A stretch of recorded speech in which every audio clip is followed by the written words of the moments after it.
What's up, everybody? Welcome back to the Untitled Game Channel. My name's AJ Gills. How y'all doing? It is time once more for the weekly show. Yes, late. Well, we're still doing it. Earlier today, I did upload my Game Awards predictions, which actually I think was going to be the more like meatier, sort of like news thing that I kind of did this week, because really this past week was pretty light on news.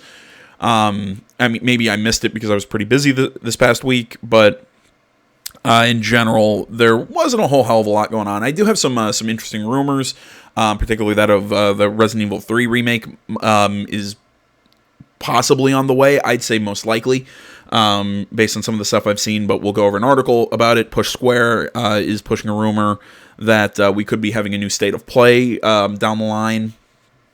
And there is something that was revealed in a new trailer. Technically, this was news from last week, but I did want to talk about it. Sadly, we can't watch the new Yakuza 7 trailer, not because of copyright or anything, but because I don't speak Japanese and there's no subtitles. But it reveals something interesting that's going to be in Yakuza 7 for any Yakuza fans out there. So those are really going to be the three articles we cover. But something else I did want to talk about this week, I don't have an article for it, but I thought it would be kind of interesting to discuss the whole... I'm actually not 100% sure if Stadia has launched yet, but a lot of people have been putting out reviews and everything for Stadia. A lot of the journos have been talking about it last week, so I think it would be kind of interesting to talk about Stadia, even though I still think it's a stupid idea. I'll get into it a little bit once we actually start talking about Stadia, but before any of that, I want to talk about some YouTube stuff, and I know I did a video on some YouTube stuff. I think it was 2 weeks. It was either last week or 2 weeks ago. I'm not 100% sure. But in that video, it was kind of a what if the YouTube channel gets shut down because of the changes to I almost said something totally different, to TOS that's coming out. That's 2 weeks from now, or not 2 weeks from now, December. No, actually, it would be about 2 weeks. December 10th, I think, is when the new TOS goes up. And because this channel is not, I believe the term is commercially viable, we might end up getting shut down. I don't know. I don't want to act like the sky is falling, but we do have a backup. Go down in the description if you're watching on YouTube. Go give me a follow over on the BitChute channel or any of the social media, and you'll stay up to date on what's going on, because I'll try and update you guys if we do, or update Twitter and everything if we do get shut down. But that's a little bit down the line. But there's actually another change that's going on with YouTube. I've heard mixed reports. I'm not sure if it's January 20th or the start of January. Either way, sometime in January, YouTube's going to be having another sort of change that I did kind of want to talk to you guys about. That again, push the BitChute channel. That that might be the safest place to watch this content down the road with just some of these changes. And if you don't really care about this, you can go down into the description. There's also timestamps with everything, so you can skip around if you'd like. So, to start off with this YouTube thing, there's something that's, as far as I understand it, it's been in American law for a long time. It's called COPPA, the COPPA, which is the Children's Online Privacy Protection Act. I believe that's what the acronym stands for. But basically what it is, it's an FTC regulation based on targeted ads towards children. There's a whole thing with cookies and how ads are targeted and everything on the internet. Again, there are people who could explain it way better than I can, because I'm not a lawyer or anything. But apparently, YouTube had to recently pay out a settlement to the FTC and everything, and YouTube has currently made changes. If you're a YouTube creator, you've noticed that you can do an overall mark on your channel, like I have, and say my videos are not made for children. My video, and what was it? There are two new options that you can either mark every video individually, or you can just mass blanket your channel of saying this video is not made for children, and whether or not to restrict your content to 18 plus. Mine personally is set to no. I'm not made for. I'm not making content for children, which I believe defined by COPPA is 13 and under. No, my content is not made for is not targeted towards that age group. And don't restrict me to 18 plus, because even though I curse and I do some, whatever, I'd argue that my channel is not 18 plus. My channel would be mid to late teens up. So that's my currently my settings on this. But a big thing is that apparently YouTube can also go through and change that setting themselves if they think that your content is actually targeting younger children, and this is based on the COPPA regulations. Now, the COPPA regulations are a little vague, and the problem is it can include, it's basically content that appeals to children. So basically, if your stuff appeals to children, it'll pull off targeted ads, so you'll lose ad revenue. If your videos are intended for children, you lose comments, community stuff. People can't take your videos and put them in save for later playlists. It's a big thing. I would recommend the video. Oh, it's a video by I believe his name Ian Corzine, I think is how I'm pronouncing it correctly. I can link the two videos he made on this stuff down in the description if anybody wants to see those. Because his two videos, he explained the law and everything. And he also apparently got a call from a YouTube insider that also says some other stuff that's I find kind of interesting. So his were too good. I've also seen people say that the game theorists have made good videos on it. So there's plenty of videos who can go into more detail of exactly what a lot of this stuff means. But basically, channels that are for video games, for toys, for anything else. Even if there are channels like mine that, like I said, are more for older people, we're still playing video games. So they can see, oh, well, you're playing video games, so it can be for children. People who play Pokemon games, a YouTuber that I watch, a Pokemon YouTuber that I watch a lot is Purple Rodri. His stuff is, I'd argue, more all age, maybe younger, but either way, I wouldn't call him a children's YouTuber. His stuff could be hit. There are channels of people who do toy collection and talk about toys and everything like that. That can be, even if they aren't intending their videos for children, they're like, oh, well, it's about toys, so it can appeal to children. Therefore, you've mislabeled your content. There's tons of problems like this. Technically, saying that your videos are for children and you don't have ads would protect you from being sued by the FTC, which you can be sued by the FTC. Like if I've said my videos aren't for 13 under, but if they find me in violation, I believe I can be sued for up to $42,000. I think per violation. I think is what the thing said. Basically, this YouTube thing, it's a way to protect it by marking your stuff for children. It protects you because the ads won't be run. The targeted ads or whatever won't be run on your channel. But again, you lose community. You lose the ability to have comments and I believe ratings, have people save your stuff and view later playlists, and a lot of other ad revenue. You lose a lot of stuff by protecting yourself from being sued. You'll lose a lot. So it's kind of putting a lot of YouTubers on edge. And like I said, I know I'm describing this very ineloquently, but just in general, I'm not sure what's going to happen to the channel in January because of this. I'm not sure if we're going to be because frankly, if I get sent and so if YouTube comes up and says, well, actually your channel is for for children, and we lose community and all that, well, then screw it. There's really no point in me being on YouTube at all, because I'm not making ad revenue anyways. If nobody can comment and I can't talk to you guys or interact with you guys, I might as well just upload on BitChute entirely. And then we run into the issue of, lawsuits. Though I have heard that, again, I mentioned Ian Corzine earlier, apparently the FTC isn't completely interested in suing YouTubers or creators because there is something in COPPA that falls under, it's, I believe, all age category, where if you're doing something like me, which, we're playing video games, which is something that could appeal to children, but it could also appeal to older people, or it could, again, be like mine, where I'm really only targeting, or my target audience is older people. If you have a wide sort of viewership, there is an exception because your videos are not for children. This is for stuff that is specifically made for children.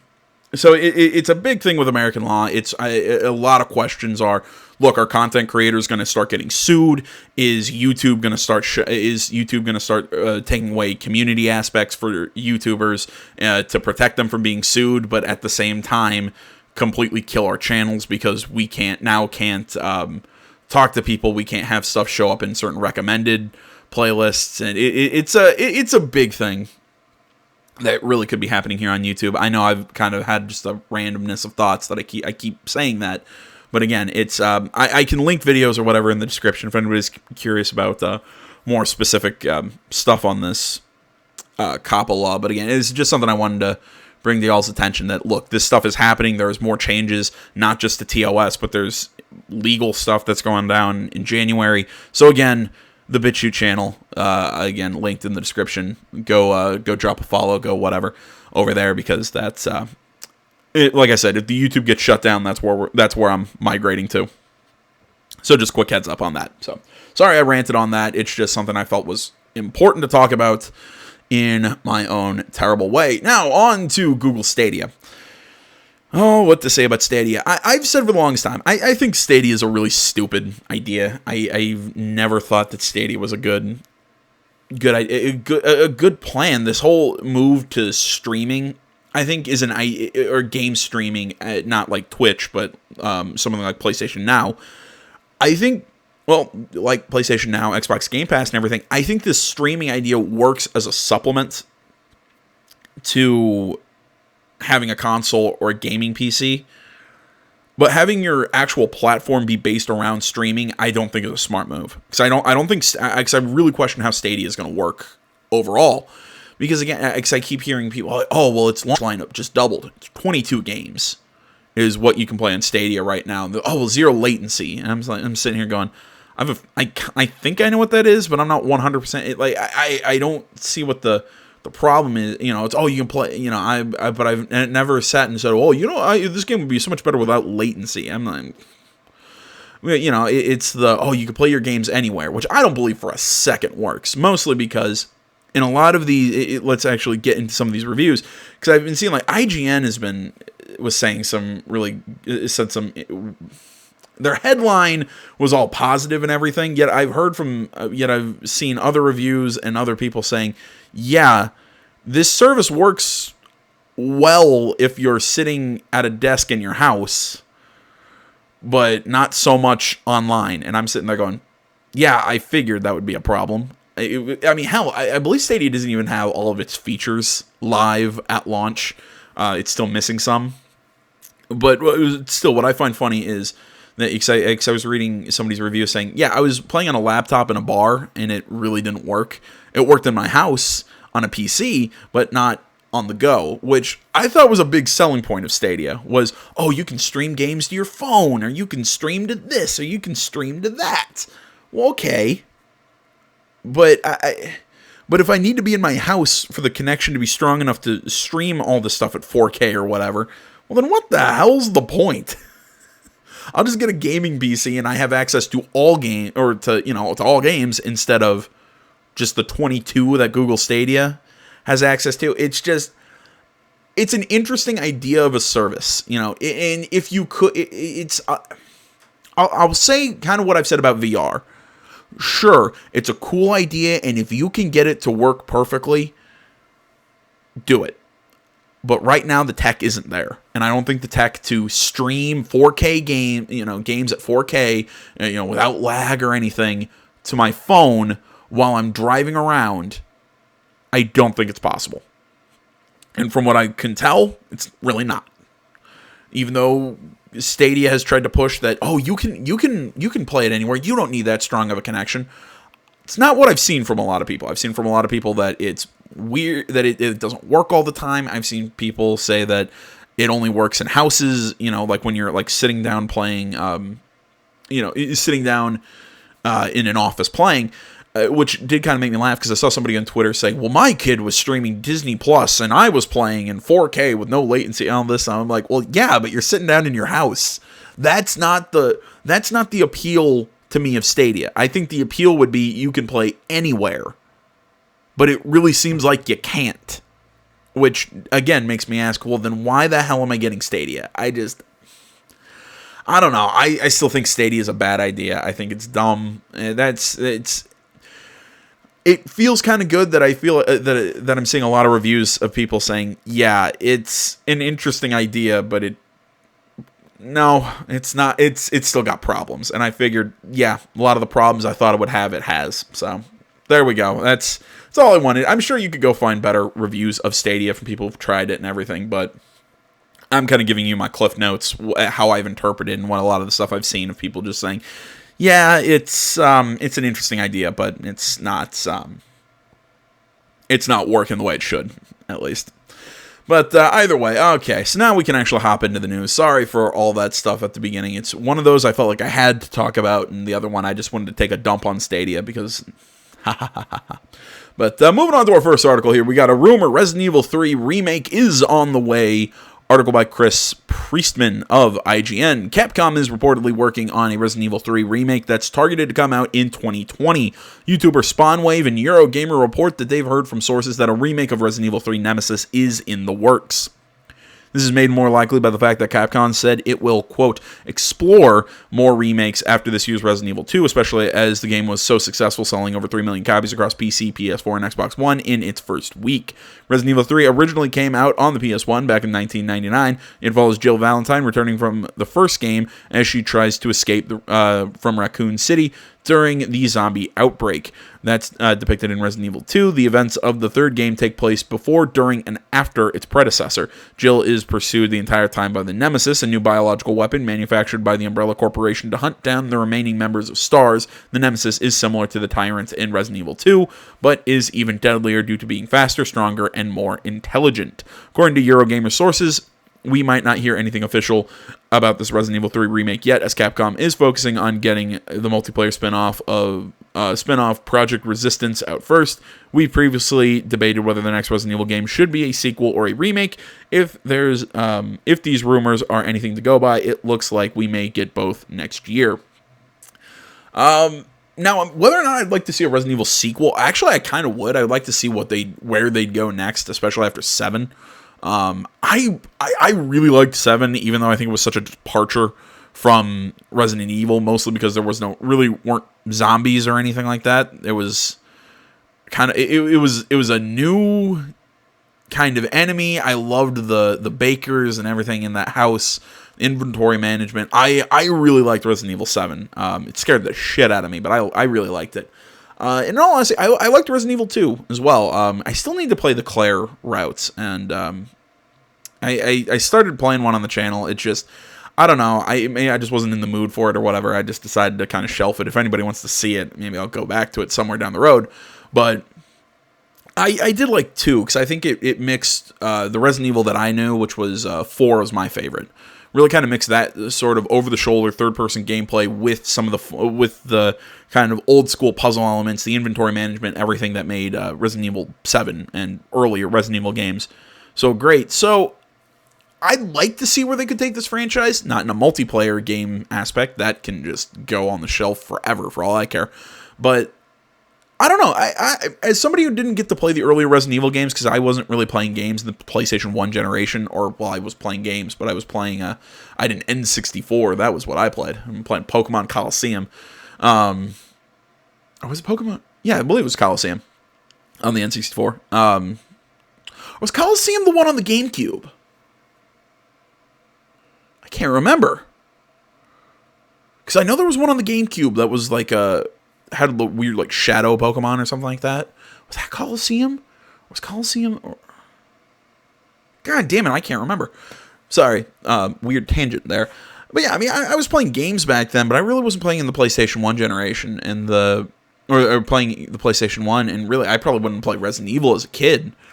But yeah, I'm curious to see. I'd like to see a Resident Evil 3 remake again, because I got to play 2 and see the story of 2 and everything from a new perspective. That was really neat. I've heard the remakes of the original one was also really good. Well, I guess it was a remaster, but I've seen gameplay. I've seen the gameplay of it, and it looks good. But yeah, I think I'd like to see a Resident Evil 3 remake. Now, whether or not it's going to happen, I think it will. I'm seeing that they're more, as I said, they're more interested in remakes, and they've already done remasters of the earlier games. They remade 2. I think they'd remake 3, or at least remaster it. But I have a feeling it's going to be a full-on remake for Resident Evil 3. I did see somebody joke on Twitter, like, please tell me they're not going to do 4 next, and I don't know. Part of me would like to see a remake of 4, just to see it touched up. But no, I think you stop after 3 and you go somewhere else in Resident Evil. But as far as I'm concerned, I think this is pretty accurate. Especially with a lot of people really, yeah. With people hearing stuff from insiders and everything, yeah, I'm pretty sure that a remake of 3 is on the way. So that's really all I got on this one. Let's move on. I think next is on whether or not a new State of Play is coming up. Article on Push Square by Sammy Barker. Persona 5 Royal release date tease prompts State of Play speculation. As I said, article on Push Square. This is a short article here, but Persona 5 Royal is already available in Japan, but an announcement for Western territories will be made on the 3rd of December at 9 p.m. Pacific Time. Or 9 a.m. Pacific Time, excuse me. This just so happens to coincide with the 25th anniversary of PlayStation, prompting fresh speculation that a new State of Play could debut before Christmas, seeing as a countdown has been added to the popular role-playing games website. We think it's unlikely this particular announcement is connected to Sony's live stream series. In reality, publisher Atlas has already confirmed that Phantom Thieves will return this coming spring in Europe and North America, so expect to mark yet another date in your already hectic 2020 calendar. See, I think they make a good point. Now, whether or not this means it's going to be a... I'm not sure. I part of me thinks, the rational part of me thinks that they have a good point that this probably isn't connected to a State of Play, but part of me really does hope that we're going to get another one, you know, because, especially with everything that we've got coming out in 2020. I mean, yeah, probably you probably take some time, talk to Atlas, get some footage, try and get some English footage of Persona 5 Royal, really dig into some of what Persona 5 Royal is going to be having. You could show some maybe another it would be a good time to drop a new trailer for The Last of Us. Anything else, I could see another State of Play coming in before the end of the year. Now, before Christmas, maybe not, but I could see a new State of Play coming up before the end of 2019. Just to kind of give us a rundown on the projects that Sony's got coming up in 2020. But that was actually a much shorter article than I thought. I really thought I'd have more to say there. Either way, let's move on. All right, and on to our final article by Ben Borthwick of Video Gamer.